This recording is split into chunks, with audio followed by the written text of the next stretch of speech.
Hey everyone, and welcome back. Tonight we're going somewhere that challenges everything we've been told about the Anunnaki, about human origins, about the relationship between gods and mortals in ancient Mesopotamia. We're examining a possibility that most researchers won't consider, a reading of the texts that upends the standard narrative completely. Before we begin this journey into the uncomfortable spaces between accepted history and preserved testimony, take a moment to like this video and subscribe to the channel, but only if these explorations genuinely resonate with you. Drop a comment telling me where you are right now and what time it is in your world. There's something profound about knowing we're scattered across every continent, united by willingness to question what we've been taught, all of us listening to ancient words that might mean something very different from what we've assumed. Now, settle into comfort. Dim the lights if you can. Let the sounds of the day fade into background silence. Because tonight we're reading the Sumerian texts differently. Not through the lens of ancient astronaut theory. Not through the assumption that the Anunnaki created humanity from scratch, but through a more unsettling possibility. What if humanity was already here when the Anunnaki arrived? What if we weren't created by them but ruled by them? What if the relationship wasn't creator and creation, but conqueror and conquered? What if every tablet describing the Anunnaki's interaction with humans is actually documenting subjugation, not genesis? The texts don't say what we think they say. Not exactly. Not when you read them carefully. Not when you trace the actual Sumerian words, rather than accepting translated assumptions.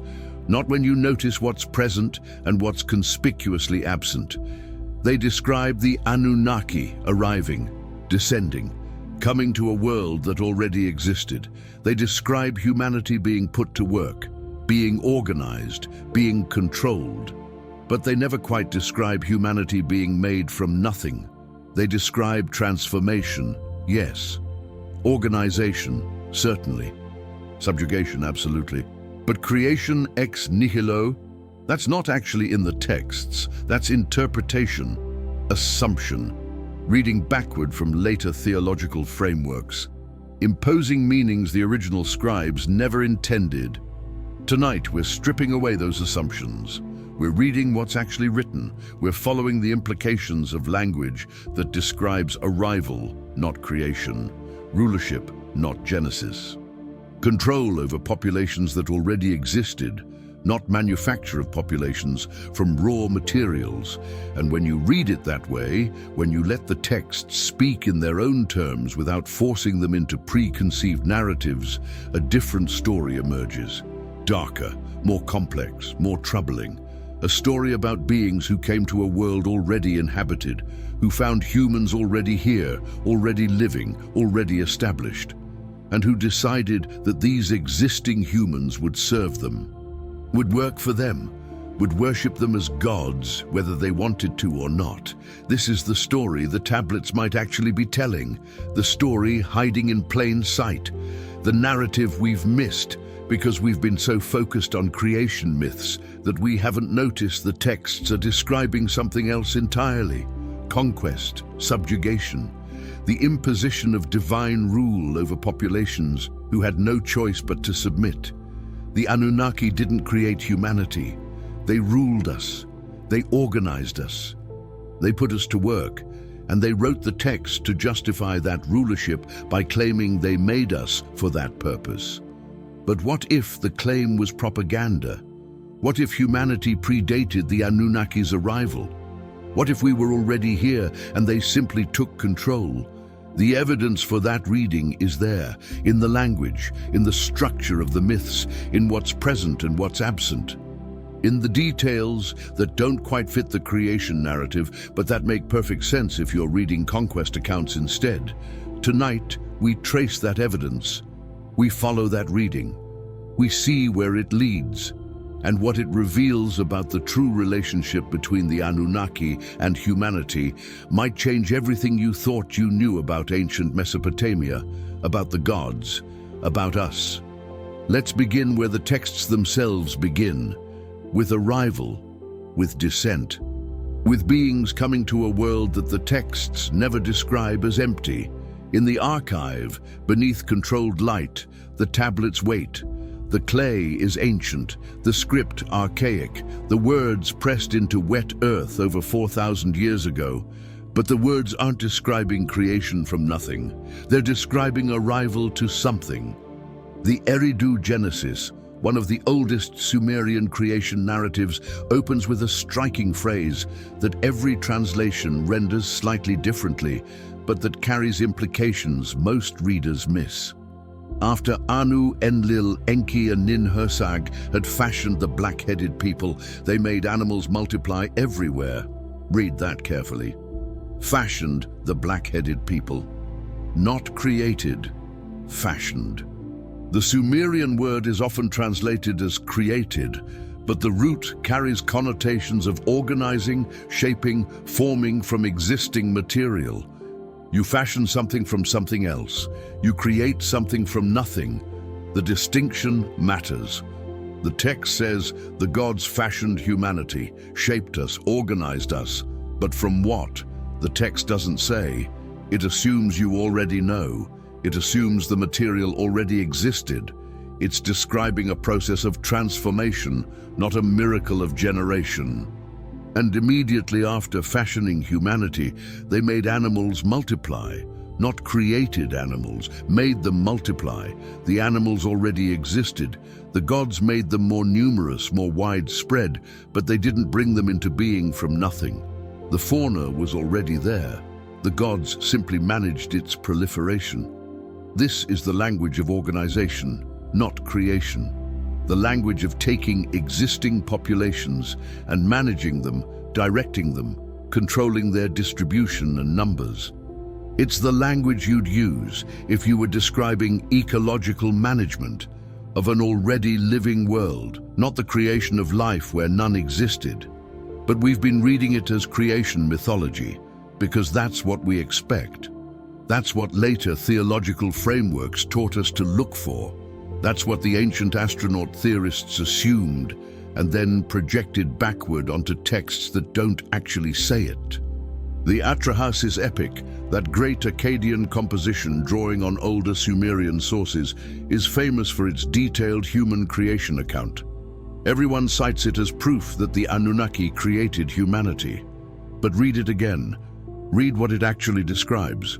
The gods complain about labor. The Igigi, the younger gods, are exhausted from endless work. They burn their tools, they revolt, they demand relief. Enki proposes a solution.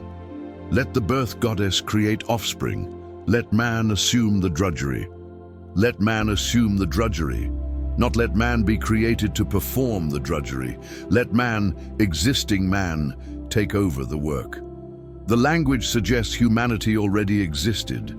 The question wasn't how to make workers, but how to get the workers who already existed to serve divine purposes.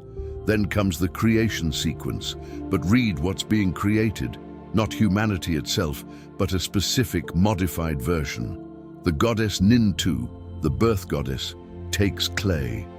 She mixes it with the flesh and blood of a slain god. She forms figures. She creates, the text says, 7 males and 7 females, 14 humans, not the entire species, not humanity as a whole. 14 specific individuals modified from existing humans through a process involving divine essence. This isn't creating humanity from nothing. This is creating a specialized subtype from humanity that already existed. The text even hints at this interpretation. After creating these 14, the gods use them as templates. They reproduce, they multiply. And then the text says, humanity spread across the earth, not these 14 spreading. Humanity, the larger population that already existed, spreading after the gods established control through their modified servants. We've been reading this as the creation of all humans. But the text describes the creation of 14 specialized individuals who then serve as intermediaries between gods and the general human population that was already there.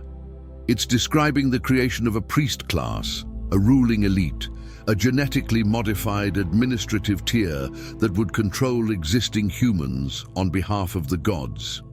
That reading fits the text better. It explains why only 14 are created instead of a larger founding population. It explains why they're described as templates rather than as the entirety of humanity. It explains the emphasis on their role in making humanity serve, as though humanity was a pre-existing population that needed to be organized rather than a created population whose purpose was already determined. This is subjugation narrative disguised as creation mythology. This is how conquerors write history. They claim they made the conquered peoples. They erase evidence of prior independence. They rewrite origins to justify present control. The Anunnaki texts do exactly this. They describe arrival, not creation. They describe taking control of existing populations, not generating populations from nothing. They describe fashioning modified elites to rule on their behalf, not creating entire species from raw materials. The language is there. The structure supports it. The implications are unavoidable once you see them. Humanity predated the Anunnaki. We were already here when they arrived. They didn't create us. They conquered us, they organized us, they put us to work, and they wrote texts claiming they made us specifically for that purpose, to justify the subjugation. Let's trace this reading through more texts. Let's see how consistently it appears once you know to look for it. Let's follow the evidence that humanity existed before the gods arrived, and that everything we've been taught about Anunnaki creation mythology is actually describing something much darker. The Sumerian king list, that chronological backbone of Mesopotamian history, begins with a phrase that everyone quotes, but few examine carefully. After kingship descended from heaven, the kingship was in Eridu. Descended from heaven, came from elsewhere, arrived from outside. The kingship wasn't indigenous to earth. It came from heaven, from the realm of the gods, from somewhere else. It descended. It was imposed from above onto something that existed below. What existed below? The text doesn't say explicitly because it assumes you know. It assumes you understand that earth was already here, already inhabited, already organized in some fashion before kingship arrived to reorganize it under divine authority. This is conquest language. This is how empires describe taking control of existing territories. Kingship descended, divine rule was imposed. The Anunnaki established authority over populations that were already here. And then the king list does something fascinating. It lists 18 pre-flood kings with impossible reign lengths spanning hundreds of thousands of years. We've discussed this chronology extensively in other contexts, but notice what the text never says about this period. It never describes creating humanity during these epochs. It describes kingship ruling. It describes cities being established. It describes irrigation systems being built. It describes civilization being organized, but it never says, and in the reign of Alulim, humanity was created. It never says, and in the reign of Enmenlu-Ana, the first humans appeared. The humans are simply there, present throughout, working on the projects, building the cities, maintaining the systems. The texts describe organizing these humans, directing their labor, controlling their activities, but they never describe making them in the first place. Why not? If the Anunnaki created humanity during the pre-flood period, if that was one of their great accomplishments during those vast spans of time, why doesn't the king list mention it? Why is human creation absent from the chronology? Because it wasn't part of the chronology, because humanity already existed when the chronology began. Because the king list is documenting the organization of existing populations, not the creation of new ones. The humans were already here. The king list records what the Anunnaki did after they arrived and found us here. They established kingship. They built cities, they organized labor, they ruled, but they didn't create the populations they ruled. Those populations predated their arrival. Enki and Ninmah, another Sumerian composition, is often cited as a creation text. And it does describe Enki and the birth goddess creating beings. But read what they create. Not humanity, not regular humans who will reproduce and populate the earth. They create defective individuals as an experiment, as a test of their creative powers. The text describes it as a competition. Enki and Ninmah are drunk. They challenge each other. Ninmah creates impaired humans, people with disabilities, physical limitations, mental challenges. Enki must find roles for each one, demonstrating that even imperfect beings have value and can contribute to society. Then Enki creates his own beings, testing Ninmah's ability to care for them and integrate them into the social order. The whole episode is experimental, playful even, a divine game-testing creative powers and social integration theories. This isn't describing the origin of humanity.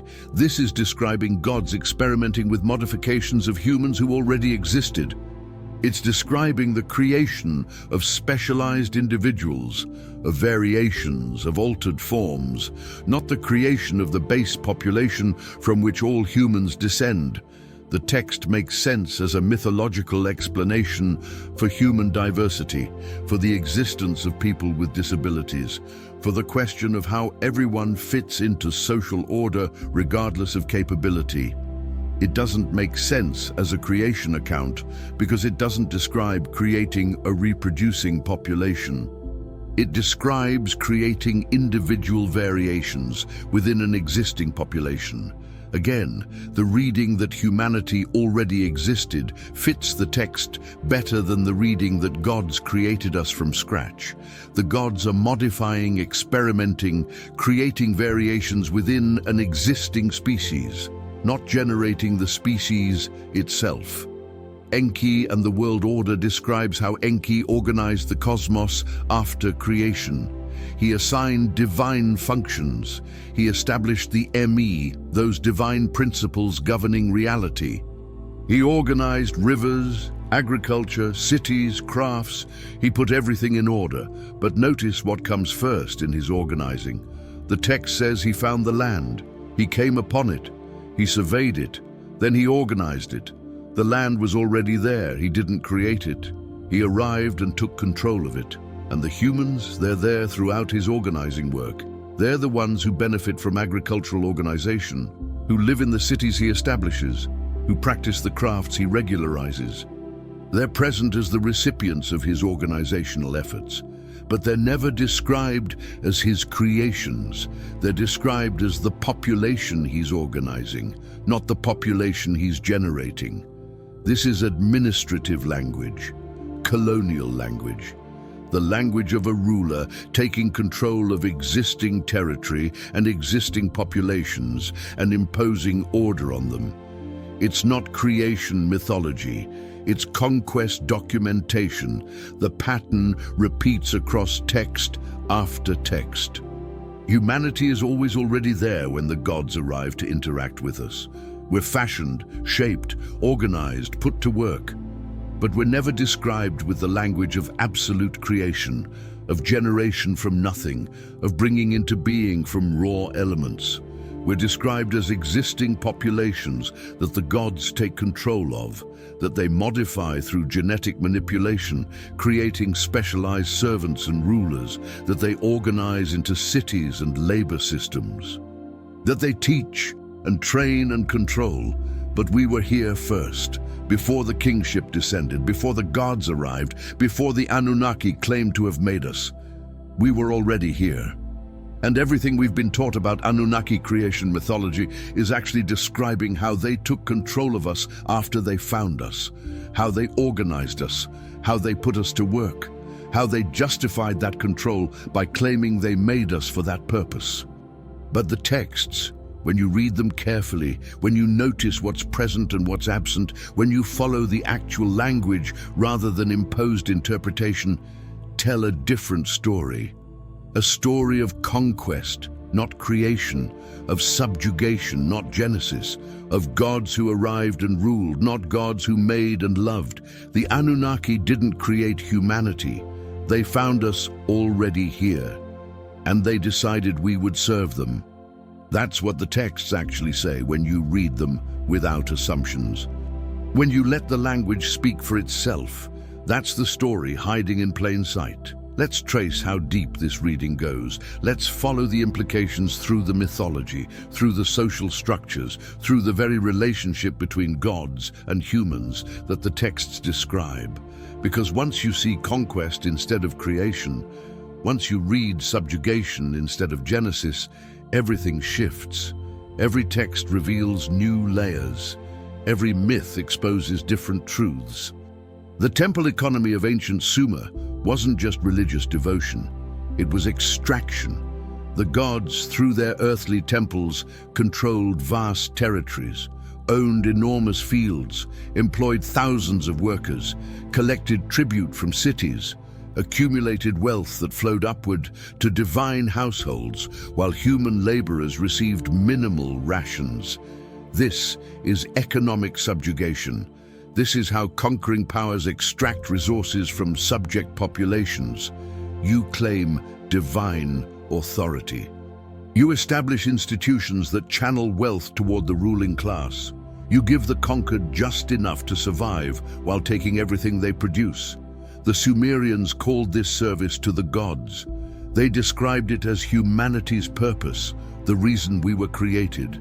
But read it as conquest documentation and it becomes exploitation. Clear, systematic, institutionalized exploitation of an existing human population by a ruling class claiming divine status. Every city had its temple. Every temple had its patron god. Every god owned the land and the labor. The humans worked. The gods, through their priestly administrators, collected the produce. The humans received rations. The surplus accumulated in temple storehouses. This is colonial economy. This is how imperial powers manage subject territories.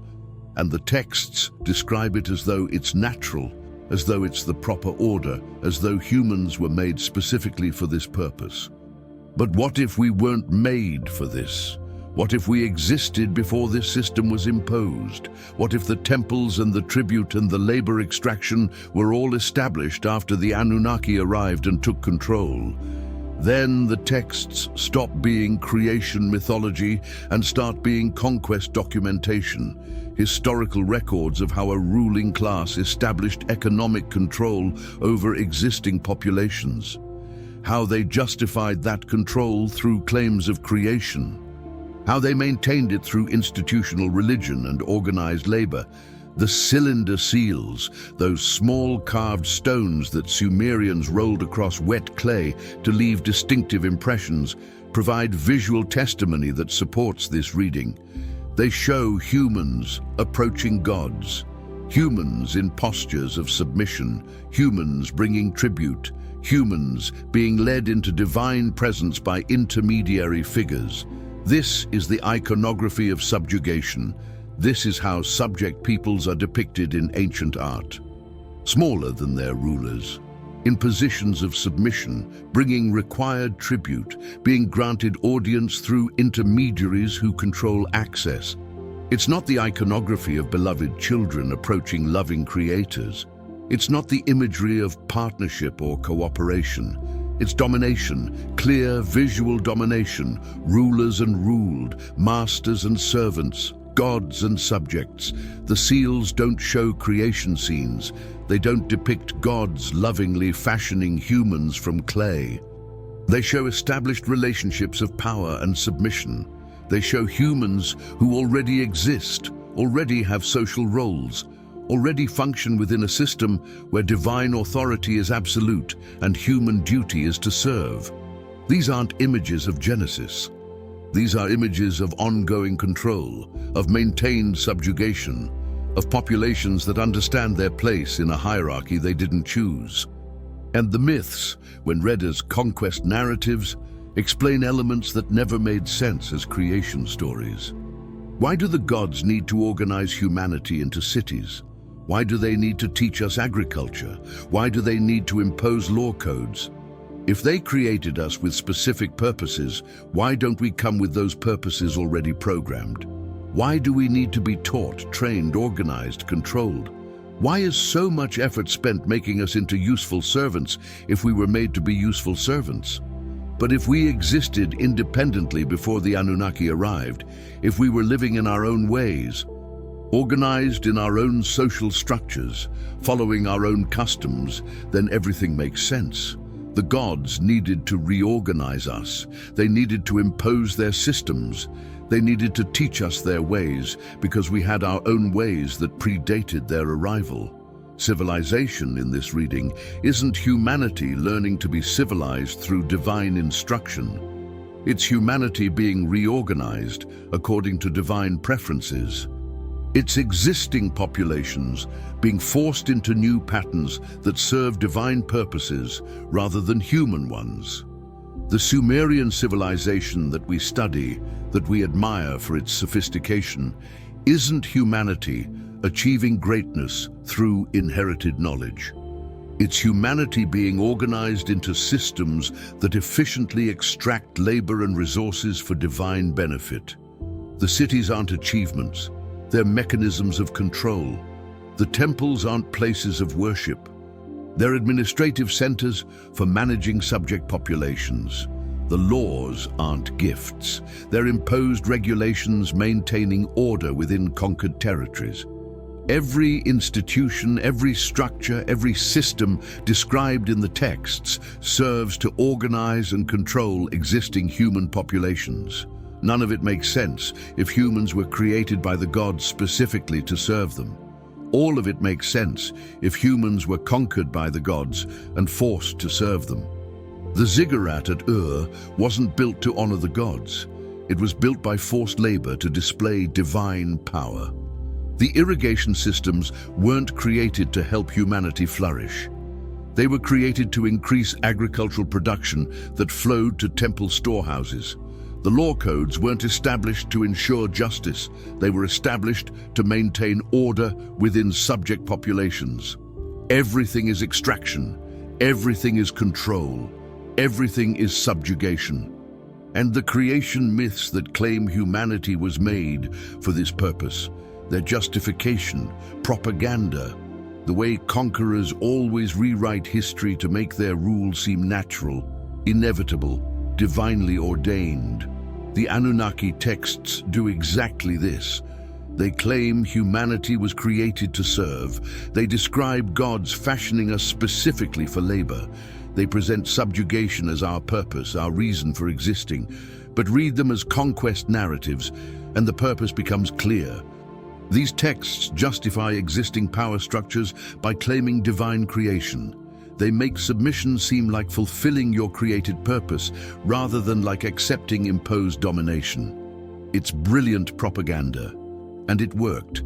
For thousands of years, people accepted that gods made humanity to serve them. They accepted labor and tribute as proper. They accepted subjugation as divinely ordained. But the texts, when read carefully, reveal their own nature. They describe conquest masquerading as creation. They document subjugation while claiming genesis. They preserve the evidence of their own propaganda while pretending to record sacred truth. Humanity was already here, living our own lives, following our own ways, and then the Anunnaki arrived, and everything changed, not because they made us, but because they conquered us, because they imposed their rule, because they reorganized our societies to serve their purposes. And then they wrote texts claiming they created us for exactly this, claiming our subjugation was our purpose, claiming service to them was why we existed. But we existed before them. We were here first, and everything they did to us was conquest, not creation, subjugation, not genesis. The imposition of divine rule over populations who had no choice but to submit. That's what the texts actually document.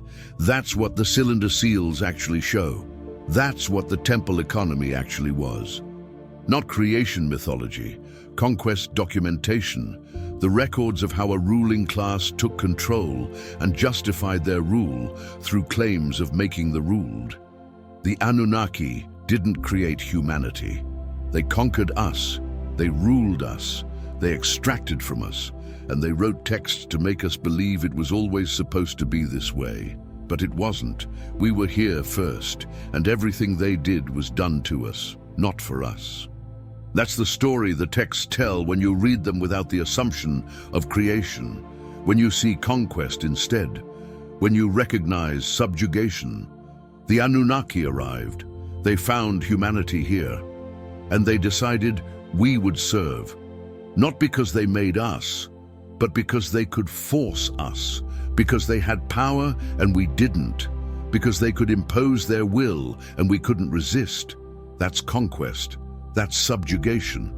That's the true relationship between the Anunnaki and humanity. And the texts document it, preserve it, show it clearly to anyone willing to read what's actually written instead of what they expect to find. We were conquered, not created, ruled, not made, subjugated, not generated. The Anunnaki didn't create humanity. They ruled a world already here, a world already inhabited, a world already alive with humans who became subject populations under divine authority. That's what happened. That's what the texts say. That's the truth hiding in plain sight. Now let's examine the flood narrative through this lens, because if humanity already existed before the Anunnaki arrived, if we weren't created by them but conquered by them, then the flood story transforms completely. It stops being about gods destroying their failed creation and becomes something far darker. The Atrahasis epic describes the flood as divine genocide. Enlil grows tired of human noise. He decides to eliminate us. The assembly of gods agrees. They send the flood to wipe humanity from the earth. Standard interpretation reads this as creators destroying their creation, gods who made humanity deciding their creation was flawed and starting over. It's harsh but understandable within creation mythology frameworks. But read it as conquest narrative and everything changes. This isn't creators eliminating a failed experiment. This is conquerors attempting to exterminate a conquered population that had become troublesome. The text says humanity had grown too numerous. We made too much noise. We disturbed divine rest.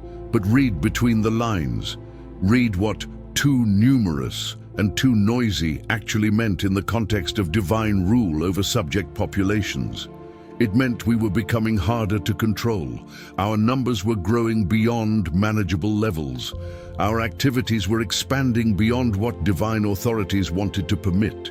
We were becoming troublesome subjects instead of compliant ones. So Enlil decided to eliminate the problem, not to destroy his creation, but to exterminate a conquered population that was no longer serving divine purposes efficiently enough. This is genocide. This is what ruling powers do to subject populations they no longer want to manage. They eliminate them. They send flood, plague, famine. They engineer catastrophe that kills the troublesome masses while preserving compliant elites who will maintain control afterward. The text describes exactly this. The gods decide to destroy humanity. They swear oaths not to warn us. They send the flood. But Enki, who had presumably become attached to some humans, breaks his oath and warns Atrahasis. He tells him to build a boat, to survive, to preserve life through catastrophe. Why? Why would Enki save one human when the divine assembly decided all humans should die? Standard reading says he loved humanity because he helped create us. But that doesn't explain why he'd defy the entire divine council. Conquest reading makes more sense. Enki wasn't saving humanity because he loved us.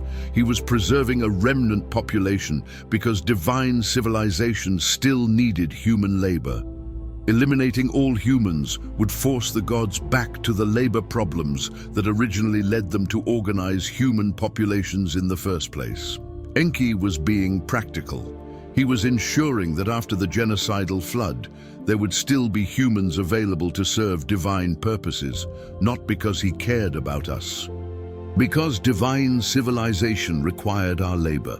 The flood wasn't about destroying a failed creation and starting over. It was about reducing a conquered population to manageable levels, about eliminating excess humans while preserving enough to continue serving divine purposes. It was population control through catastrophic means. It was genocide as management policy. It was divine rulers eliminating subject populations that had grown too numerous and too difficult to control. And Atrahasis, the survivor, wasn't saved because he was righteous or because the gods loved him. He was saved because divine civilization needed human servants, and someone had to survive to provide them. After the flood, the texts describe new measures imposed on humanity: barren women, infant mortality, limited lifespans, all designed to prevent human population from growing too large again. These aren't punishments for sin. These are population control measures. They're policies implemented by rulers to keep subject populations at manageable levels. They're the kind of controls conquering powers impose on conquered peoples to prevent them from becoming strong enough to resist. The flood story, read as conquest narrative, is documentation of attempted genocide, followed by the implementation of permanent population controls. It's a record of how divine rulers managed a subject population that had grown troublesome. It's not creation mythology. It's the darkest kind of historical documentation. Records of mass extermination, evidence of population control policies, testimony about how rulers treat subjects they view as problems rather than people. And humanity, in this story, has no agency. We have no say in whether we live or die. We exist at divine whim. We're eliminated when inconvenient. We're preserved when useful. We're subject to population controls designed to keep us weak and compliant. This is subjugation. This is conquest. This is how ruling powers treat subject populations they view as resources to be managed rather than as people with inherent worth. The flood proves that humanity wasn't created by the Anunnaki. Because you don't exterminate your own creation over noise complaints. You don't implement population controls on beings you made, unless those beings have developed beyond your control. The flood makes sense if humanity existed independently before the Anunnaki arrived. If we were growing, thriving, becoming numerous and strong enough to be problematic for divine rule, then genocide becomes the conqueror's solution to the problem of unruly subjects. The Anunnaki didn't create humanity and then regret it. They conquered humanity and then tried to exterminate us when we became difficult to control. They failed completely only because one god preserved a remnant for practical reasons. And then they implemented policies ensuring we'd never grow strong enough to threaten their rule again. That's what the flood story actually documents. That's what it means when read as conquest narrative rather than creation mythology. It's evidence of genocide, proof of population control, documentation of how divine rulers treated human subjects, and it's preserved in texts that we've been reading as creation mythology for thousands of years. Missing the truth because we were looking for gods who loved their creation instead of conquerors who managed their subjects. The flood reveals the true nature of the relationship between Anunnaki and humanity. It shows us clearly that we weren't beloved creations. We were conquered populations, subject to elimination when we became inconvenient, subject to population controls when we survived, subject to rules designed to keep us weak and compliant. The Anunnaki didn't create us. They conquered us. The flood proves it, because that's how conquerors treat conquered peoples, not how creators treat their creations. Read the texts that way. See the flood as attempted genocide. See the population controls as subjugation policy. See the entire narrative as conquest documentation. And suddenly, everything makes sense. All the harsh elements, all the divine cruelty, all the human suffering that never fit creation mythology frameworks. It fits conquest narrative perfectly. Because that's what it is, records of conquest, documentation of subjugation, testimony about how divine rulers treated human subjects. We were already here. The Anunnaki arrived and conquered us. And when we became too numerous to control easily, they tried to exterminate us. That's what happened. That's what the flood story actually documents. That's the truth preserved in texts we've been misreading for millennia.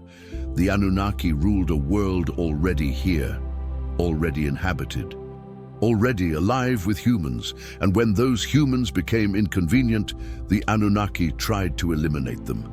Not because we were failed creations, because we were troublesome subjects, because we were conquered people who were growing strong enough to be problems. The flood is proof, evidence, documentation that humanity existed independently before the Anunnaki, and that our relationship with them was conquest, not creation. Read it that way. See what it reveals. Understand what it means.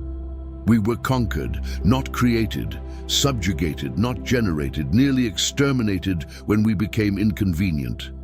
That's the truth. That's what the texts say. That's what the flood story actually documents. The Anunnaki didn't create humanity. They ruled us, they exploited us, and they tried to eliminate us when we became problematic. That's conquest, that's subjugation, that's the relationship documented in texts we've been misreading as creation mythology. But it's not mythology, it's history.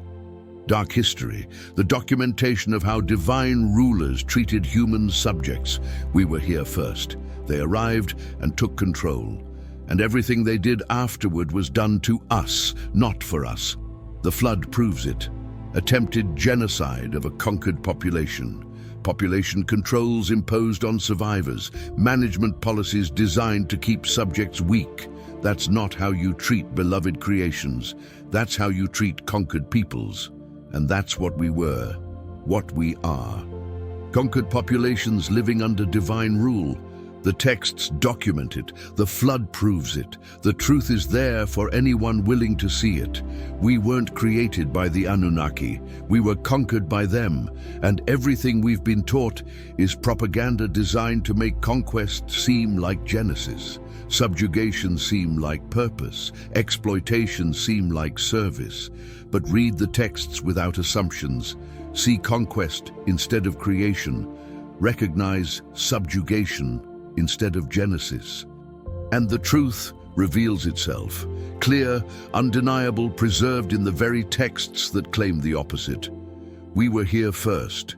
They arrived and ruled. And the flood was their attempt to eliminate us when we became inconvenient. That's what happened. That's the truth. That's what the Sumerian texts actually document when you read them carefully enough to see past the propaganda. Now let's examine the linguistic evidence, because language reveals truth even when narratives obscure it. The specific Sumerian words used to describe the Anunnaki's relationship with humanity tell a story different from the one translators usually render. The word most commonly translated as create in Sumerian creation texts is dim. But dim doesn't mean create from nothing. It means to build, to fashion, to form from existing materials. It's the word used for constructing buildings, crafting tools, shaping clay. It implies working with something that already exists, transforming it into something new. When texts say the gods dim humanity, they're not saying the gods created us from nothing. They're saying the gods fashioned us, shaped us, built us from existing material. The question is, what existing material? The texts that use dim for human origins never specify. They assume you know. They assume the raw material is obvious. If humanity already existed in some form before the Anunnaki arrived, then dim makes perfect sense. The gods fashioned existing humans into forms that served divine purposes. They shaped us, built us into useful populations, transformed what already existed. That's not creation from nothing. That's modification of existing populations, organization of people who were already here, genetic or social engineering that transformed independent humans into subject populations useful to divine rule. Another crucial word is bandudu, usually translated as create or generate, but the root meaning is closer to come forth or to bring forth. It describes emergence, not absolute creation, something coming forth from something else, generation from existing source material. When texts use bandudu for human origins, they're describing humans coming forth, emerging, being brought forth. But from what? Again, the texts don't specify because they assume it's understood. They assume you know humans came forth from existing human populations, existing human potential, existing human material. This is the language of reproduction, not creation, of populations emerging from other populations, of humans coming forth from humans, not of new species being generated from non-human materials. If humanity already existed when the Anunnaki arrived, then bandudu perfectly describes what happened next. Humans came forth, populations emerged. New generations were brought forth from existing stock. The gods organized and directed this emergence, but they didn't create the base material. They worked with humans who were already here. The word Baal appears in some creation contexts. It means to transfer, to pass over, to transform one thing into another. It's the word used for changing states, converting one substance to another, moving something from one category to another. When texts use Baal in relation to human origins, they're describing transformation. Humans being moved from one state to another, populations being transferred from one status to another, people being converted from one condition to a different one. This is subjugation language.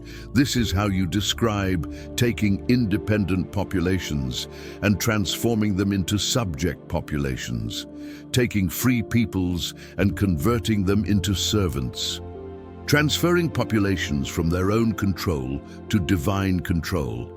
Baal doesn't suggest creation, it suggests conquest, the taking of existing populations and transforming their status from independent to subject, from free to controlled, from living for themselves to living for divine purposes. Every key term used in Sumerian texts about human origins carries implications of working with existing materials rather than creating from nothing. All describe processes of shaping, bringing forth, transforming what already exists. None describe generation from absolute nothing. This linguistic evidence supports conquest reading over creation mythology. The very words the Sumerians used to describe the Anunnaki's relationship with humanity are words that imply existing populations being organized, shaped, brought forth, transformed, not words that imply creation from raw elements. Translators have rendered these terms as create because that's what they expected the text to say, because creation mythology was the assumed framework, because later theological traditions taught them to read Genesis, where the texts actually describe organization. But the Sumerian words themselves tell a different story. They describe processes of modification, not creation. They describe working with existing materials, not generating new ones from nothing. They describe transformation of existing humans, not manufacture of humans from non-human elements. The language supports conquest. The vocabulary describes subjugation. The terminology implies existing populations being organized and controlled rather than new populations being generated. And there's one more crucial term, Namlu, usually translated simply as humanity or mankind. But the components are revealing. Nam indicates a state or condition. Lu means person or human. Together, Namlu means the condition or state of being human. When texts describe gods establishing Namlu, they're not describing gods creating humans.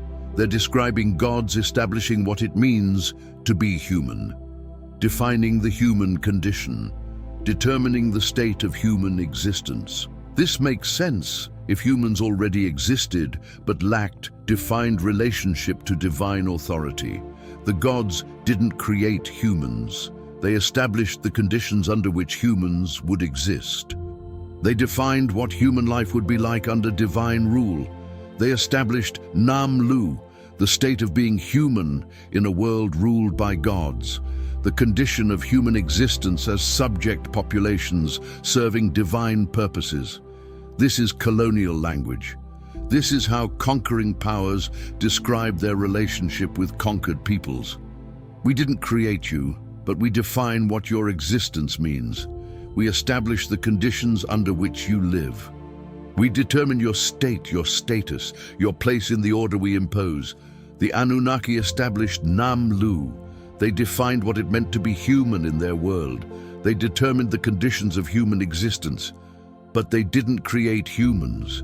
Humans already existed. The gods just established the rules under which existing humans would live. Every linguistic element supports this reading. Every key term implies working with existing populations rather than creating new ones. Every crucial word describes organization, definition, establishment of conditions rather than generation from nothing. The language of the texts themselves reveals the truth. The Anunnaki didn't create humanity. They organized us. They defined our condition.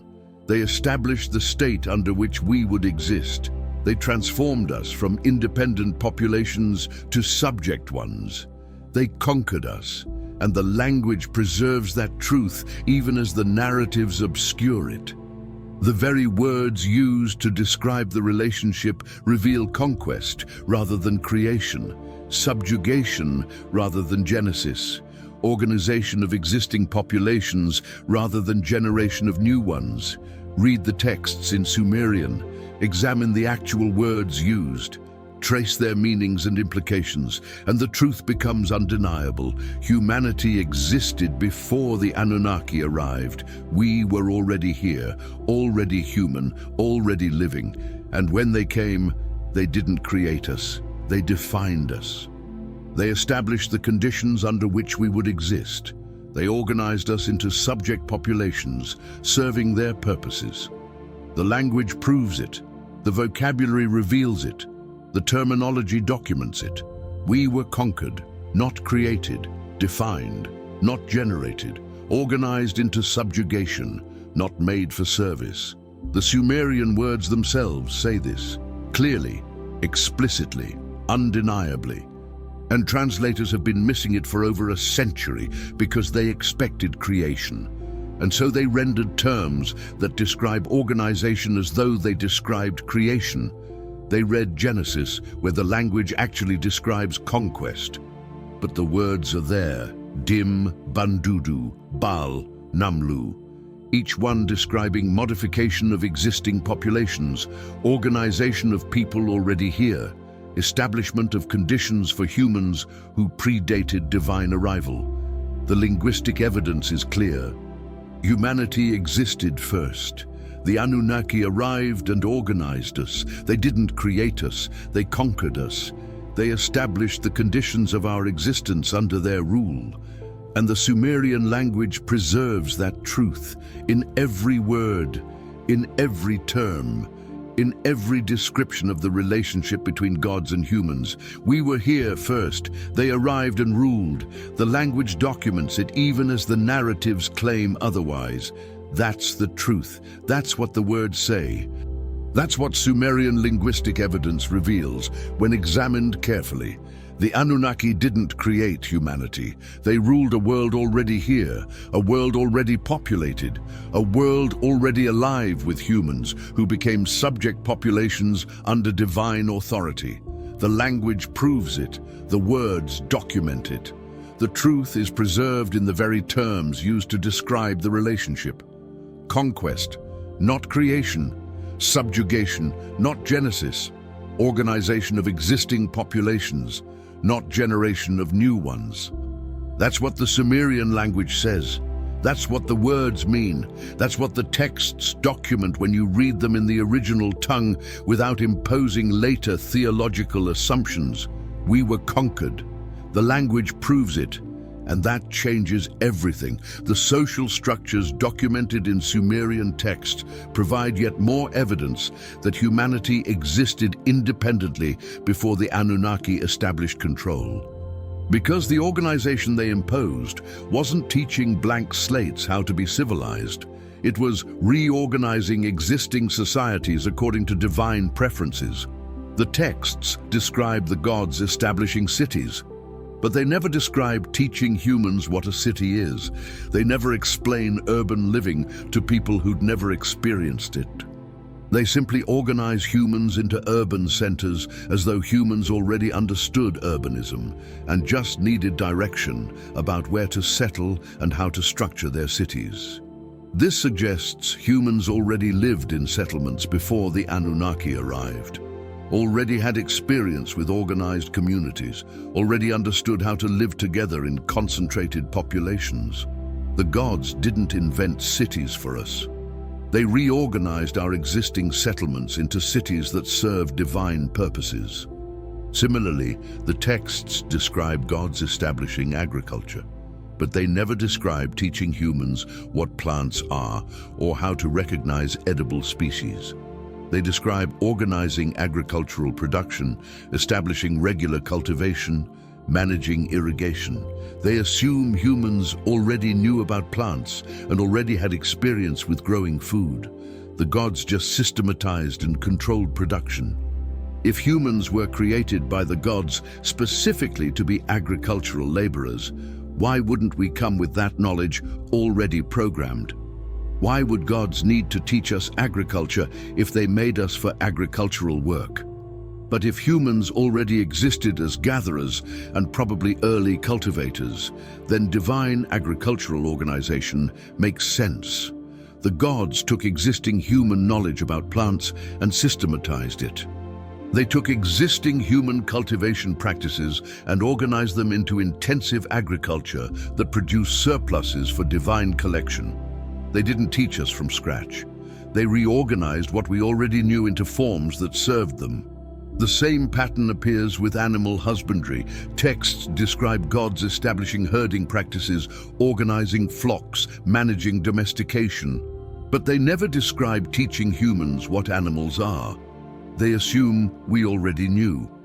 They just organized our existing relationships with animals into controlled herding that produced wool and meat for divine temples. Every skill, every practice, every form of knowledge the texts describe gods giving to humanity follows this pattern. The gods don't teach from zero. They organize existing knowledge. They systematize existing practices. They take what humans already knew and restructure it to serve divine purposes. This only makes sense if humans already possessed these skills and knowledge before the Anunnaki arrived. If we already lived in communities, already cultivated plants, already managed animals. The gods didn't create civilization from nothing. They took existing human civilization and reorganized it according to divine preferences. And the social hierarchy the texts describe reveals even more. The Sumerian social structure had multiple tiers: nobles, commoners, slaves. Priests, merchants, craftspeople, farmers, complex social stratification that can't develop overnight. If gods created humanity specifically to be laborers, why wouldn't all humans be laborers? Why the complex hierarchy? Why multiple social classes with different roles and status? But if humanity already existed with existing social structures before the Anunnaki arrived, then the Sumerian hierarchy makes sense. The gods didn't create the social stratification. They took control of existing human social structures and modified them to serve divine purposes. They made themselves the top tier. They established priestly classes to administer their rule. They preserved useful existing hierarchies like nobles and commoners because those structures helped maintain control. They assigned roles, managed classes, organized the population using existing human social patterns as foundation. This is how conquest works. You don't destroy existing social structures if they're useful for control. You take them over. You put yourself at the top. You use existing hierarchies to maintain order. You modify the system to serve your purposes while keeping enough familiar structure that the conquered population accepts the new order. The Sumerian social structure shows exactly this pattern. Divine rulers at the top, priestly administrators beneath them, then nobles, commoners, slaves in descending order. It's a conquest hierarchy imposed on existing human social stratification, and the texts reveal that humans resisted. Not openly in the historical period, because by then divine control was absolute. But the myths preserve memories of resistance. The Igigi rebellion, described in the Atrahasis epic, shows gods resisting divine authority and demanding better conditions. But some scholars suggest the Igigi might not originally have been gods at all. They might have been human populations resisting subjugation. The myth was later rewritten to make them minor gods rebelling against major gods. But the original story might have been humans rebelling against divine rule. When you read the rebellion account as human resistance rather than divine labor dispute, everything fits better. The Igigi work until they can't bear it anymore. They burn their tools. They march on Enlil's palace. They demand relief. This is exactly how conquered populations resist oppression: work stoppage, tool destruction, confrontation with authority, demands for better treatment. Enlil responds by creating modified humans to replace the rebellious workers. But what if those modified humans were actually compliant human populations, replacing resistant ones? What if the creation account is describing how divine rulers dealt with human resistance by finding or creating more obedient servants? The myth makes sense as documentation of human resistance and how divine authorities suppressed it. The story was preserved, but modified. The resistors were changed from humans to minor gods to obscure the fact that humans had resisted and nearly won. The creation that replaced them was described as genetic engineering rather than as simply finding more compliant human populations to replace resistant ones.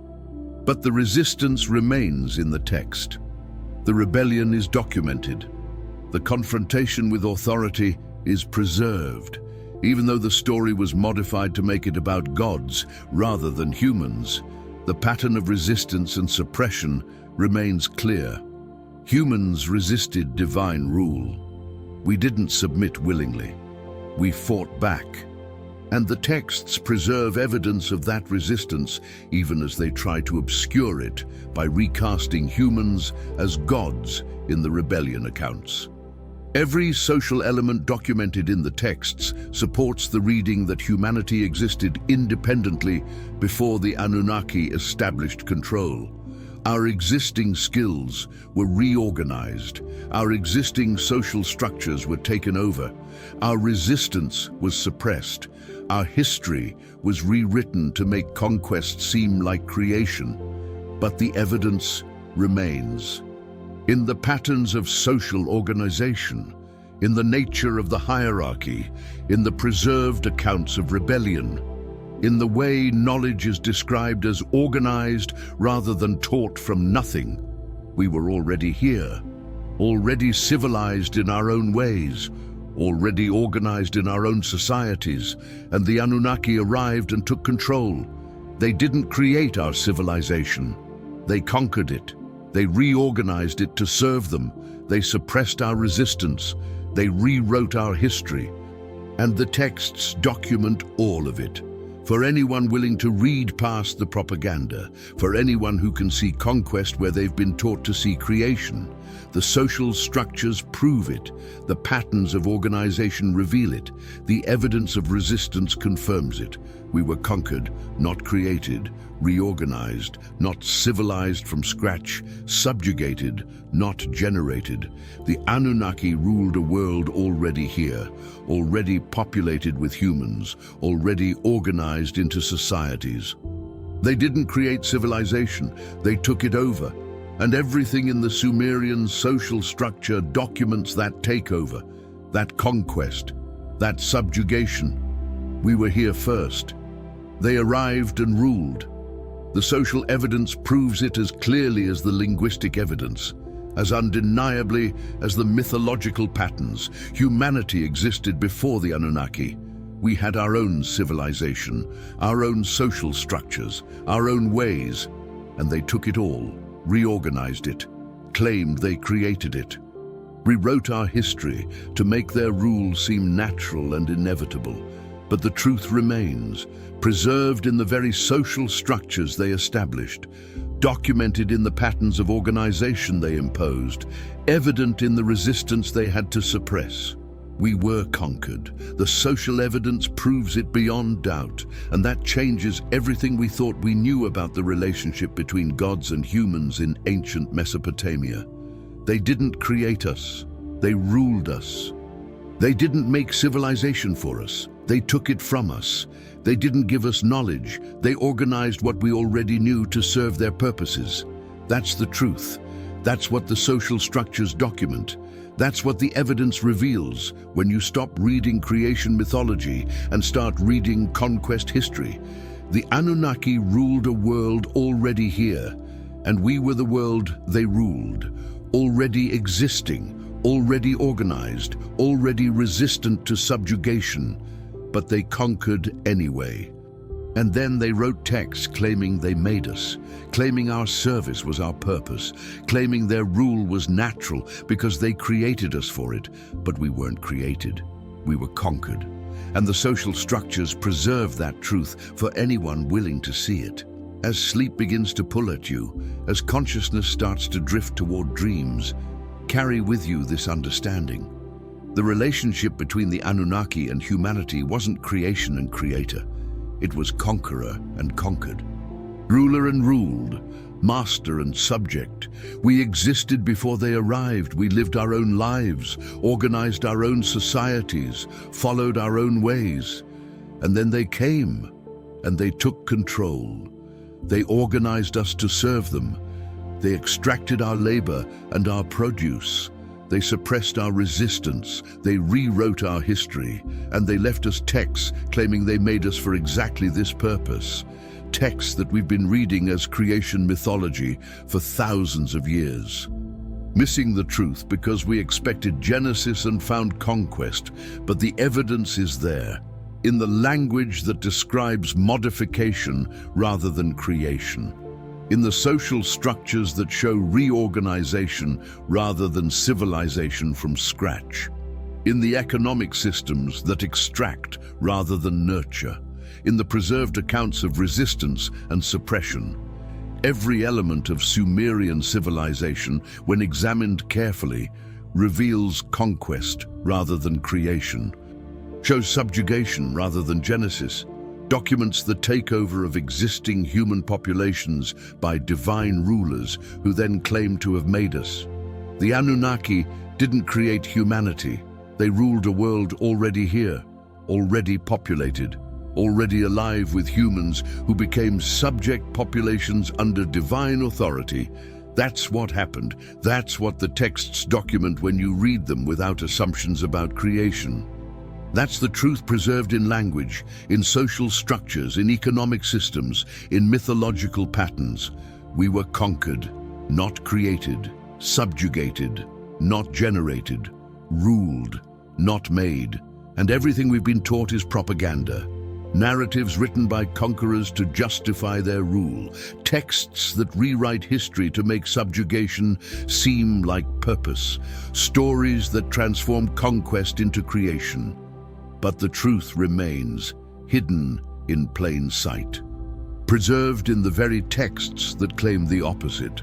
documented in language that describes organization of existing populations, evident in social structures that show reorganization rather than creation from nothing. Humanity existed first. The Anunnaki arrived and took control. We weren't made by them, we were ruled by them. That's the truth. That's what careful reading reveals. That's what the evidence shows when you stop imposing creation mythology frameworks and start seeing conquest documentation. If you found value in this different reading, in this examination of what the texts actually say, rather than what we expect them to say, take a moment to like this video and subscribe. Share your thoughts in the comments. Tell me how this interpretation strikes you, whether it explains elements that never made sense in creation mythology frameworks, whether it changes how you understand ancient Mesopotamia and the relationship between gods and humans. And tell me where you are, what time it is in your world, how you're feeling as these ideas settle into your consciousness. There's something profound about questioning accepted narratives together, about reading ancient texts with fresh eyes, about recognizing that history is written by conquerors and that the truth often lies buried beneath their propaganda. The archive will close. The tablets will rest, but the truth they contain doesn't sleep. It waits, patient, preserved, ready for anyone who reads carefully enough to see past the surface narratives. The Anunnaki didn't create humanity. They ruled us, they conquered us, they organized existing human populations to serve divine purposes. And then they wrote texts claiming they made us for exactly that. Texts that have been believed for millennia, texts that we're only now beginning to read differently. Conquest. Not creation, subjugation, not genesis, organization of existing populations, not generation from nothing. That's what the texts document, that's what the evidence shows. That's the truth preserved in Sumerian records when you read them without assuming creation mythology. Humanity was already here, living our own lives, following our own ways. And the Anunnaki arrived and took control, reorganized us, extracted from us, suppressed our resistance, rewrote our history. They ruled a world already here, and we were that world, already existing, already human, already alive, not created by them, conquered by them, not made for service, forced into service, not generated for divine purposes, subjugated to serve those purposes. That's the truth.